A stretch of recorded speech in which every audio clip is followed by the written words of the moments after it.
السلام علیکم تمام دوستوں، امید ہے آپ سب لوگ خیریت سے ہوں گے اور خوشی خوشی کے ساتھ زندگی گزار رہے ہوں گے۔ تمام دوستوں کو ابریکہ وائس چینل میں دل کی گہرائیوں سے خوش آمدید۔ غزوہ خندق کا دوسرا حصہ۔ پہلا حصہ بھی میں نے اپلوڈ کیا ہے اور یہ دوسرا حصہ ہے۔ حضور صلی اللہ علیہ وسلم نے اس موقع پر فرمایا، ہمارے لیے اللہ ہی اور وہی بہترین کارساز ہے۔ کفار کا لشکر خندق مدینے کے شمال کی جانب کو دی گئی تھی۔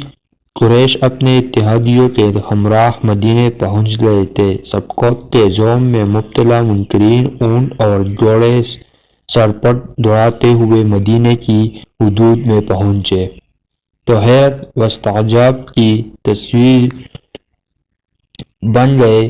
دفاع کا یہ حیرت انگیز طریقہ اس سے پہلے نہ انہوں نے دیکھا تھا اور نہ سنا تھا۔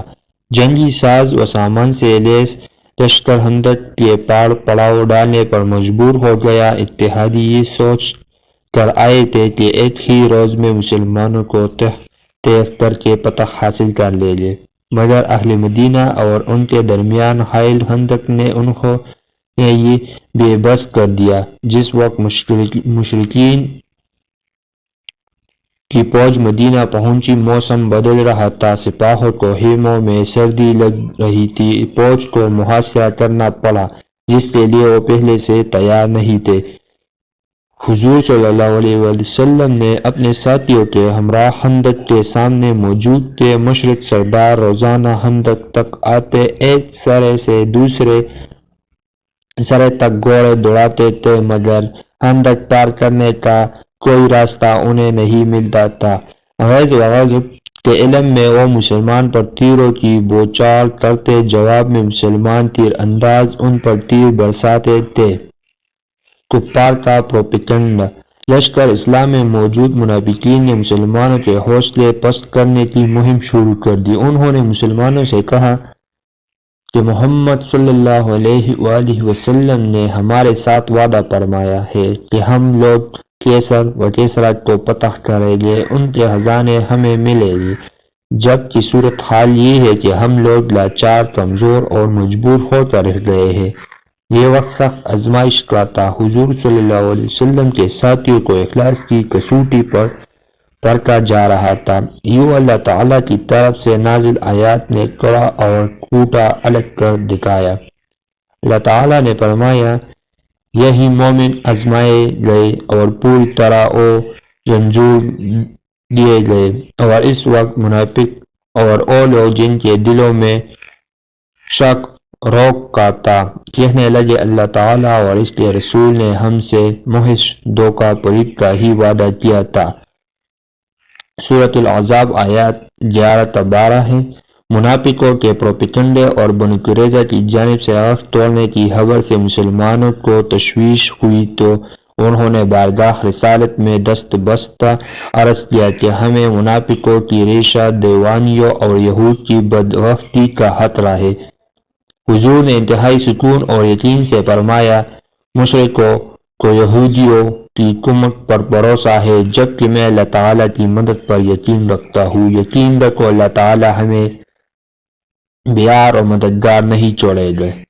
حضور کے فرمان سے مسلمانوں میں نیا حوصلہ پیدا ہو گیا اور انہیں اللہ تعالیٰ کی مدد نصرت کا یقین ہو گیا۔ مومنین اور منافقین کی دینی کیفیت۔ اسلامی فوج میں منافقوں کی تعداد بھی شامل تھی جو بظاہر مسلمانوں کے ساتھ تھے، لیکن موسم کی سختی، رسد کی کچھ راتوں کی ہی خوابی، دشمن کی بڑی تعداد ایسے واقعات تھے جنہوں نے پردہ فاش کر دیا۔ منافقین نے مختلف ہیلے بہانے شروع کر دیے، کہنے لگے، یا رسول اللہ، ہمارے گھر بالکل خالی ہے اور گھر کی دیواریں چھوٹی ہونے کی وجہ سے غیر محفوظ ہے اور دشمن کی زد میں ہے، ہماری عورتیں اور بچے غیر محفوظ ہیں، اس لیے ہمیں اجازت دے تاکہ ہم واپس جا کر ان کی حفاظت کر سکیں۔ اللہ تعالیٰ فرماتے ہیں، جب ان میں سے ایک گروہ نے یہ کہا کہ اے مدینہ والو، تمہارے لیے ٹھکانہ نہیں، چلو لوٹ چلو، اور ان کی ایک اور جماعت یہ کہہ کر نبی سے اجازت مانگنے لگی کہ ہمارے گھر غیر محفوظ ہے، حالانکہ وہ کھلے ہوئے غیر محفوظ نہیں تھے، لیکن ان کا پختہ ارادہ بات کھڑے ہونے کا تھا۔ سورۃ الاحزاب آیت 13۔ دوسری طرف مومنوں کے دل اخلاص، یقین، ایمان اور جان نثاری کے جذبے سے لبریز تھے۔ ان کے دلوں کی کیفیت اللہ تعالیٰ نے یوں بیان فرمائی ہے، اور ایمانداروں نے جب لشکر کو دیکھا تو کہہ اٹھے کہ ہی کا وعدہ ہم سے اللہ تعالیٰ نے اور اس کے رسول نے کیا تھا، اور اللہ تعالیٰ اور رسول نے سچ فرمایا، اور اس سے ان کے ایمان میں فرمان برداری کا اور اضافہ ہو گیا۔ سورۃ الاحزاب آیت 22۔ خندق کے پار مشرکین کے 10,000 فوج 2 ہفتے سے سردی میں ٹھہر رہی تھی، اور جب غذا اور مویشیوں کی خوراک کا مسئلہ ہوا تو فوج کا سپہ سالار بغاوت کے خطرے سے پریشان ہو گیا۔